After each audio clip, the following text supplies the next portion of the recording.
Welcome back to my channel. இன்றைக்கி 6வது செவ்வாய்க்கிழமை நல்லபடியாக வெற்றிலை தீபம் போட்டு முடிச்சாச்சுங்க. இந்த நாள் ரொம்பவே சூப்பராகவும் சுறுசுறுப்பாகவும் எனக்கு நல்லபடியாக அமைஞ்சது. காலையில் நான் 5:30 மணிக்கு தாங்க எந்திரிச்சு 6 to 7 மணிக்குள்ளே கோரை நேரம் அப்படின்னு சொல்லுவாங்கள்ல, அந்த டைமில் விளக்கேற்றினா ரொம்பவே நல்லது. அதனால் நான் சீக்கிரமே குளிச்சுட்டு நல்லபடியாக விளக்கேற்றிட்டு கிச்சனில் தேவையானதெல்லாம் எல்லாமே கட் பண்ணி வச்சுட்டேங்க. நைட்டே பார்த்திங்கன்னா நான் மாமாவுக்கு மெசேஜ் போட்டிருந்தேன், எனக்கு காலையில் சமைக்க புதினா வேணும் வாங்கிட்டு வாங்க அப்படின்னு. அவங்க மற்ற எல்லா பொருளும் வாங்கிட்டு புதினாவை மட்டும் வாங்காமல் வந்துட்டாங்க.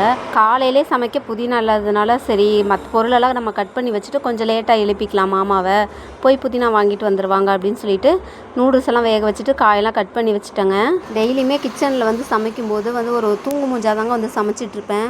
ஆனால் செவ்வாய்க்கிழமை காலையிலே குளிச்சுட்டு வெற்றிலை தீபம்லாம் போட்டதுக்கு அப்புறமா கிச்சனுக்குள்ளே வரும்போது ஒரு நல்ல எனர்ஜி, ஒரு சுறுசுறுப்பு, நல்ல ஒரு வைப்ரேஷனோட வேலை பார்க்கும்போது ஒரு சூப்பராக இருக்குது.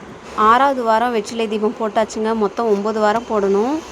இதுக்கு இஞ்சி பூண்டெல்லாம் பேஸ்ட்டெல்லாம் நைட்டே அரைச்சி ஃப்ரிட்ஜுக்குள்ளே வச்சுட்டேங்க. காலையிலலாம் அதெல்லாம் ரெடி பண்ணிகிட்டு இருந்தால் டைம் ஆகும் அப்படிங்கிறதுக்காக நைட்டே ஃப்ரிட்ஜுக்குள்ளே அரைச்சி வச்சுட்டேன். காலையில் இந்த மாதிரி ஃப்ரைட் ரைஸோ இல்லை வெஜ் பிரியாணி இந்த மாதிரிலாம் சமைக்கிற மாதிரி இருந்தால் புதினாவாக இருந்தாலும் நைட்டே கிள்ளி வச்சுருவேன்.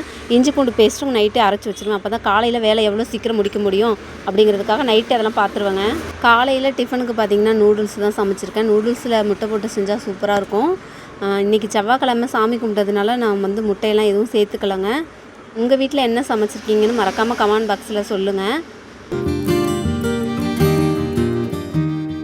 இன்றைக்கி சீக்கிரமாக எந்திரிச்சதுனாலேயே என்னவோ தெரியல, வேலைவே ரொம்ப சிம்பிளாகவும் முடிஞ்சது, சீக்கிரமாகவும் முடிஞ்சது.